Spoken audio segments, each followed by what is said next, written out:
The chair recognizes the gentleman from California, Mr. Lieu. Thank you, Mr. Chair. Hello, Mr. Sessions. Yes. Donald Trump has asked various individuals to pledge an oath of loyalty to him. Did Donald Trump ever ask you to pledge an oath of loyalty to him? No. If Donald Trump were to ask you to pledge loyalty to him or to take such an oath, would you do so?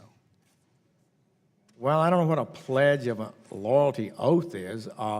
We all owe loyalty to our supervisors. I've always done that to my bosses and supervisors. So, you know, people are expected to be loyal to their executive branch head. But if you're talking about some sort of improper loyalty oath that goes beyond a commitment to Thank you, Mr. Sessions. Let's following talk the about law, your, I have Thank you, not. Mr. Sessions. Reclaim my time. Let's talk about your contacts with a foreign power. So last year, how many interactions did you have with Russian government official Sergei Kislyak? I just need a number. Is it 3? Well, of all foreign officials or just?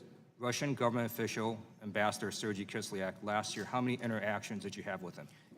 I spoke at the Republican convention.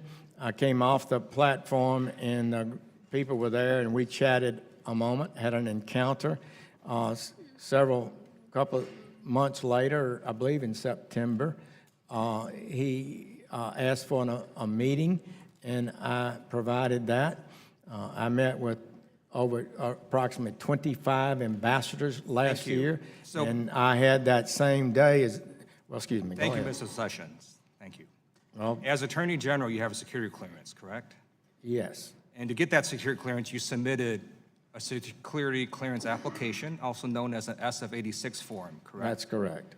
I submitted such a form when I served on active duty in the U.S. Air Force, and the form requires you to certify under penalty of perjury that the information submitted was true, complete, and correct to the best of your knowledge.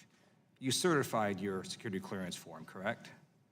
That is correct. I'm going to, on the video screen, show you a question from that form, and it says, have you or any of your immediate family in the past 7 years had any contact with a foreign government, its establishment, such as embassy, consulate, agency, military service, intelligence, or security service, etc., or as representatives, whether inside or outside the U.S.? The answer that you gave was no. What you just told us under oath was exactly the opposite. So I'm going to ask you, Mr. Sessions, were you lying then when you filled out the form, or are you lying now?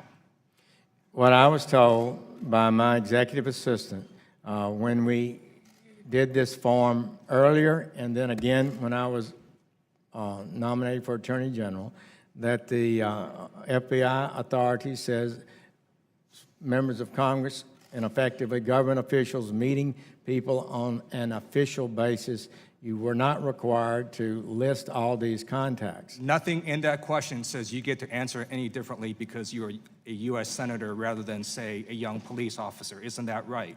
Well, nothing in that question authorizes you to answer any differently. Isn't that right? I would say that nobody at the FBI or any other place, to my knowledge, said you left that blank. Surely you've met with some foreign officials in the last 7 years. I've not had any private business dealings or any things of that nature. My contacts would be in the normal course of let me ask you senatorial business. Let me ask you one of your interactions. So I thought that was a reasonable answer. You said under oath today that you had a meeting with Ambassador Kislyak of under an hour. That's pretty long. Was it more than 50 minutes? I doubt it was 50 minutes, but 45? it may have been 45, 50 minutes. All right. Did you discuss campaign-related items such as Ukraine with the ambassador? Well, that's not campaign related. All right. I'm going to ask you two simple questions. questions. Yes, we did talk about Ukraine. We actually had an argument about the Ukraine because the day before, the Ukrainian ambassador was in my office making his case against Russia, and I raised those issues with Mr. Kislyak, and he was, as I referred to it, I think, the classic, we did nothing wrong. I'm glad you're Ukraine very animated. Did everything wrong. That was so his let me basis. ask you two simple questions, because in a sense you've already answered it. You did have communications with the Russians last year, isn't that right? Repeat that. You did have communications with the Russians last year, isn't that right? Just yes or no? I had a meeting with the Russian ambassador, yes.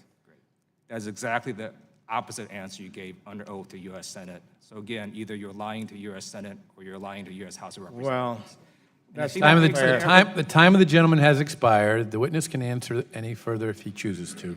I won't repeat it, Mr. Chairman, but I hope the congressman knows, and I hope all of you know, that my answer to that question, I did not meet with the Russians, was explicitly responding to the shocking suggestion that I, as a surrogate, was meeting on a continuing basis with Russian officials, and the implication was to impact the campaign in some sort of nefarious way. And all I did was meet in my office with the ambassador, which we didn't discuss anything like that. So I just want to say I appreciate the congressman's right. I guess he can say it's free speech. He can't be sued here. So that's just my response, and I'm sorry that